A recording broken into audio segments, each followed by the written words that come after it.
Hi అండి, welcome to Telangana recipes. ఈరోజు మనం టేస్టీగా వెజ్ పులావ్ ఎలా చేయాలో తెలుసుకుందాం. దానికోసం ముందుగా బాస్మతి రైస్ని తీసుకొని నీట్గా వాష్ చేసి ఒక అరగంట వరకు నానబెట్టుకొని పక్కన ఉంచుకోవాలి.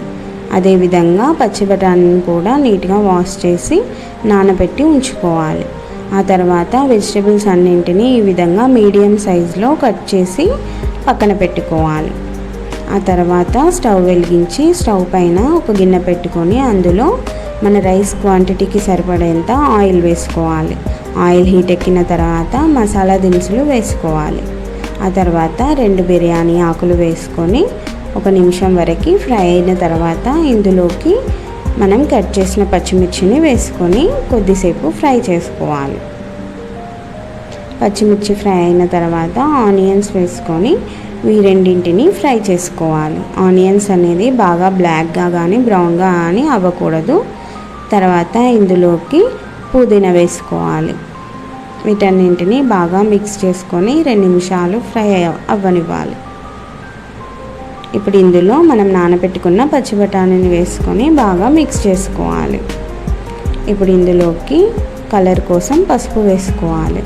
పసుపు కాకపోతే మీరు కలర్ కూడా వేసుకోవచ్చు, ఫుడ్ కలర్. నేను పసుపు వేసుకున్నాను.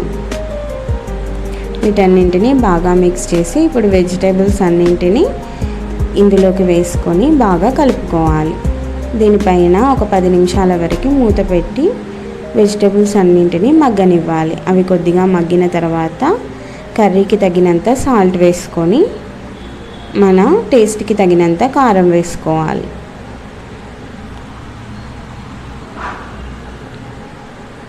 ఇప్పుడు ఇందులో కొద్దిగా ధనియాల పొడి వేసుకోవాలి.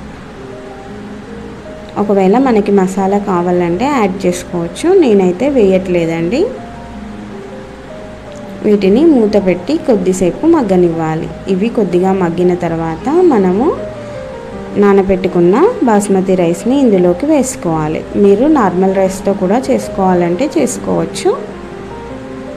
వీటన్నింటినీ బాగా కలుపుకోవాలి.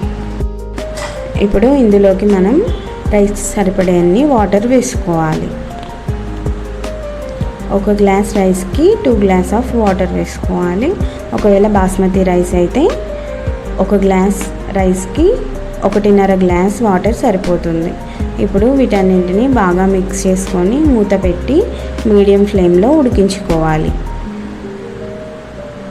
ఒక 10 నిమిషాల తర్వాత మూత తీస్తే ఇలా బాయిల్ అవుతుంది కదా. ఇప్పుడు వీటన్నింటినీ బాగా కలుపుకోవాలి. ఇప్పుడు ఇందులోకి మన రుచికి సరిపడేంత సాల్ట్ వేసుకోవాలి. ముందు కర్రీలో కొద్దిగానే వేసాను, ఎక్కువగా వేస్తే వెజిటేబుల్స్ అన్నింటికి బాగా పడుతుంది కదా, అప్పుడు చాలా ఉప్పగా అవుతుంది కదా, అందుకోసమని అందులో కొద్దిగా వేసాను. ఇప్పుడు మన రుచికి సరిపడేంత సాల్ట్ వేసుకోవాలి. వీటన్నింటినీ కలుపుకొని మూత పెట్టుకోవాలి.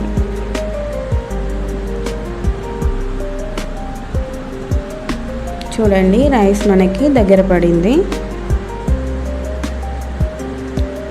ఈ విధంగా ఒకసారి కలుపుకోవాలి. దీన్ని బాగా కలుపుకోకూడదండి, నెమ్మదిగా కలుపుకోవాలి, లేదంటే రైస్ విరిగిపోతాయి. చూడండి, రైస్ బాగా దగ్గరకు వచ్చింది కదా. ఇంకొక 10 మినిట్స్లో మనకి పులావ్ అనేది రెడీ అవుతుంది. దీనిపైన మూత పెట్టి ఒక 10 మినిట్స్ ఉంచిన తర్వాత చూడండి, ఈ విధంగా మనకి పులావ్ రెడీ అయింది. ఇప్పుడు దీనిపైన కొత్తిమీర వేసుకోవాలి. కొత్తిమీర వేసుకొని మూత పెట్టుకొని ఒక 10 నిమిషాల పాటు స్టవ్ ఆఫ్ చేసి అదేవిధంగా స్టవ్ పైన ఉంచుకోవాలి. ఎప్పుడైనా మనం బిర్యానీ చేసినప్పుడైనా ఈ విధంగా పులావ్స్ చేసినప్పుడైనా కానీ వెంటనే తీసి సర్వ్ చేసుకోకూడదు. ఈ విధంగా 10 మినిట్స్ ఉంచితే మనకి రైస్ అనేది ఈ విధంగా పుల్లలుగా విడివిడిగా వస్తుంది.